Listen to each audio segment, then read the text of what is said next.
पहली चीज मैं बात करना चाहूंगा इस पॉडकास्ट में इज आपके लाइफ के पहला भाग, प्री पीएम, प्री सीएम, आप कहाँ पैदा हुए थे, पहले 10 सालों में आपने क्या किया था.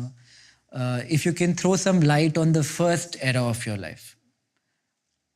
देखिए, वैसे तो सबको पता है मेरा जन्म गुजरात में, नॉर्थ गुजरात में महसाना डिस्ट्रिक्ट है. वहाँ वडनगर एक छोटा सा टाउन है. जब हम छोटे थे तब तो शायद 15,000 की आबादी थी, जैसे मोटा मोटा मुझे याद है. मैं उस स्थान से हूँ.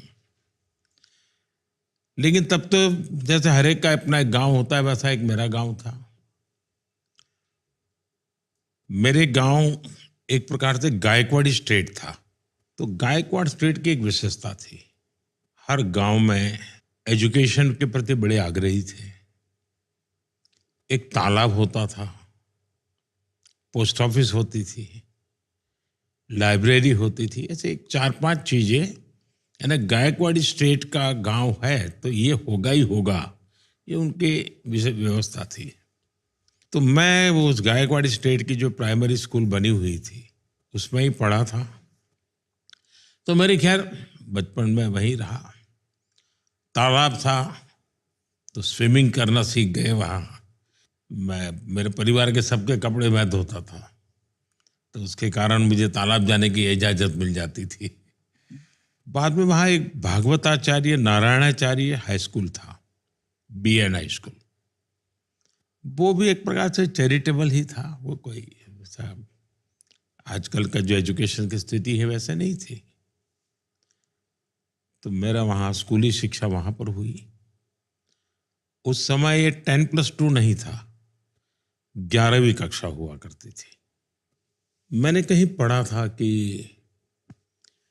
चाइनीज फिलोसोफर ह्यूएन त्संग वो मेरे गांव में रहे थे, तो उस पर एक फिल्म बनाने वाले थे.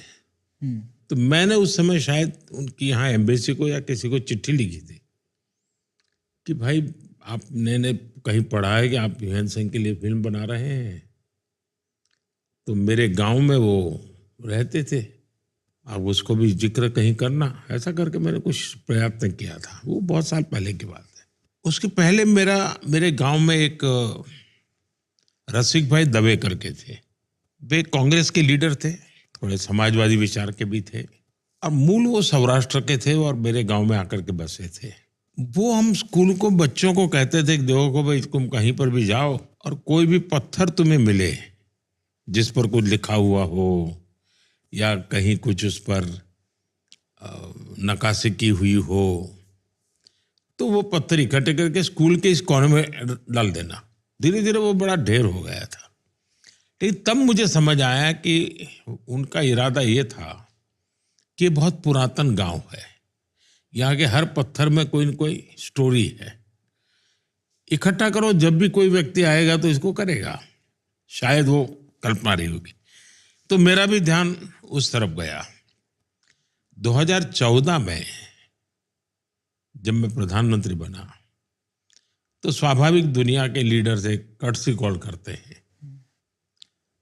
तो चीन के राष्ट्रपति शी, उनका कर्टसी कॉल आया, शुभकामनाएं वगैरह वगैरह बातें हुई. फिर उन्होंने खुद ने कहा कि मैं भारत आना चाहता हूं. मैंने कहा बिल्कुल स्वागत है आपका, आप जरूर आइए. तो कहा लेकिन मैं गुजरात जाना चाहता हूं. मैंने कहा तो और अच्छी बात है. तो उन्होंने कहा कि मैं तुम्हारे गांव वडनगर जाना चाहता हूं. मैंने कहा वो क्या बात है, आपने यहां तक का कार्यक्रम बना दिया है. बोले तुम्हें मालूम है क्यों? मैंने कहा नहीं, मुझे मालूम नहीं. तो बोले मेरा और तुम्हारा एक स्पेशल नाता है. क्या? ह्यूएन त्संग जो चाइनीज फिलोसोफर था, वो सबसे ज्यादा समय तुम्हारे गांव में रहा था, लेकिन वापस जब आया चाइना तो मेरे गांव में रहा था. तो बोले हम दोनों का ये कनेक्ट है. और अगर आप अपने बचपन के बारे में और चीज़ें याद करें, जब आप छोटे थे क्या आप अच्छे स्टूडेंट थे? आपके ऐसा तो इंटरेस्ट क्या थे इस टाइम? मैं एक बहुत ही सामान्य विद्यार्थी रहा। मैं कोई किसी भी प्रकार से कोई मुझे नोटिस करे ऐसा नहीं था। लेकिन मेरे एक टीचर थे वेलजी भाई चौधरी करके, वो मेरे प्रति बहुत वो रखते थे। तो एक दिन वो मेरे पिताजी को मिलने गए थे। मेरे पिताजी को कह रहे थे इसके अंदर इतनी टैलेंट है लेकिन ये कोई ध्यान नहीं केंद्रित करता है, ऐसे ही है, जबाती बातें की चीजें करता रहता है। तो बोले हर चीज इतनी जल्दी ग्रास्प करता है लेकिन फिर अपनी दुनिया में खो जाता है। तो वेलजी भाई की मुझसे बहुत अपेक्षा थी, मेरे वो वेलजी भाई चौधरी की। तो मेरे टीचरों का मुझ पर प्यार बहुत रहता था। लेकिन मुझे ज्यादा पढ़ना है, अगर उसमें कंपटीशन का एलिमेंट है तो मैं शायद उससे दूर भागता था। मुझे कोई उसमें रुचि नहीं थी। ऐसे ही परीक्षा पास कर लो भाई, निकाल दो, ऐसा ही रहता था। लेकिन और एक्टिविटी में बहुत करता था। कुछ भी नई चीज है तो उसको तुरंत पकड़ लेना ये मेरा नेचर था। सर आपके कोई ऐसे बचपन के दोस्त हैं जो अभी भी आप टच में रहते हैं? ऐसा है कि मेरा मेरा केस थोड़ा विचित्र है। बहुत छोटी आयु में मैंने घर छोड़ दिया। घर छोड़ा मतलब सब कुछ छोड़ा मैंने, किसी से मेरा संपर्क नहीं था। तो बहुत बड़ा गैप हो गया। तो मेरा कोई कांटेक्ट नहीं था, किसी से कुछ लेना देना भी नहीं था। और मेरी जिंदगी भी एक अनजान ऐसे ही भटकते इंसान की थी। कोई कौन पूछेगा मुझे, तो मेरा जीवन ही ऐसा नहीं था। लेकिन जब मैं सीएम बना तो मेरे मन में कुछ इच्छाएं जगी। एक इच्छा ये जगी कि मेरे क्लास के जितने दोस्त हैं पुराने, सबको मैं सीएम हाउस में बुलाऊंगा। उसके पीछे मेरी साइकोलॉजी ये थी कि मैं नहीं चाहता था कि मेरे किसी भी व्यक्ति को ये लगे कि अपने आप को बड़ा तिस्मार का बन गया है। मैं वही हूं जो सालों पहले गांव छोड़ के गया था। मुझ में बदलाव नहीं आया है। उस पल को मैं जीना चाहता था। और जीने का तरीका यही है कि मैं उन साथियों के साथ बैठूं। लेकिन वो चेहरे से भी पहचान नहीं पाता था मैं, क्योंकि बीच में बहुत बड़ा गैप हो गया। वो हरे के बाल सफेद हो चुके थे, बच्चे बड़े हो गए थे सब। लेकिन मैंने सबको बुलाया। शायद 30-35 लोग इकट्ठे हुए थे हम। और रात को बड़ा खाना वाना खाया, गपशप मारे, पुरानी बचपन की आदत ताजा की।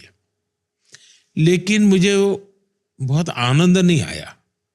आनंद इसलिए नहीं आया कि मैं दोस्त खोज रहा था, लेकिन उनको मुख्यमंत्री नजर आता था। तो वो खाई पटी नहीं। और मेरे जीवन में शायद तू कहने वाला कोई बचा ही नहीं, ऐसी स्थिति हो गई है। सब अभी भी संपर्क में है, लेकिन बड़े सम्मान से मेरे प्रति वो लोग देखते रहते हैं। तो एक टीचर थे मेरे, रासविहारी मणियार। उनका भी स्वर्गवास हुआ कुछ समय पहले, और वो करीब 93-94 थे। वो मुझे चिट्ठी हमेशा लिखते थे, उसमें वो तू लिखते थे। बाकी तो एक इच्छा, मैं सीएम बना तो एक थी कि मैं अपने स्कूल के दोस्तों को बुलाया। दूसरी मेरी इच्छा थी, जो शायद हिंदुस्तान के लोगों के लिए अजीब होगा। मेरा मन करता था मैं मेरे सभी टीचर्स को सार्वजनिक रूप से सम्मान करूंगा। तो मुझे बचपन से जिन्होंने पढ़ाया है और स्कूली शिक्षा तक जो भी मेरे टीचर रहे, मैंने सबको ढूंढा। और सीएम बनने के बाद उनका बहुत बड़ा सार्वजनिक सम्मान किया मैंने। और हमारे गवर्नर साहब थे शर्मा जी, वे भी उस कार्यक्रम में आए। और गुजरात के सभी लब्ध प्रतिष्ठित लोग उस कार्यक्रम में थे। और मैं एक मैसेज मेरे मन में था कि मैं जो कुछ भी हूँ, इनका भी कुछ न कुछ योगदान है मुझे बनाने में। कोई मेरा बाल मंदिर के टीचर रहे होंगे, कोई सबसे बड़ी आयु के टीचर 93 ईयर के थे। करीब 30-32 टीचर्स को बुलाया था और उनका सबका मैंने सार्वजनिक रूप से सम्मान किया। और मेरे जीवन की वो बड़ी अच्छी पल थी कि मेरे मन में लगता नहीं है। फिर मैंने एक दिन मेरे जीवन में किया, मेरा जो बृहद परिवार था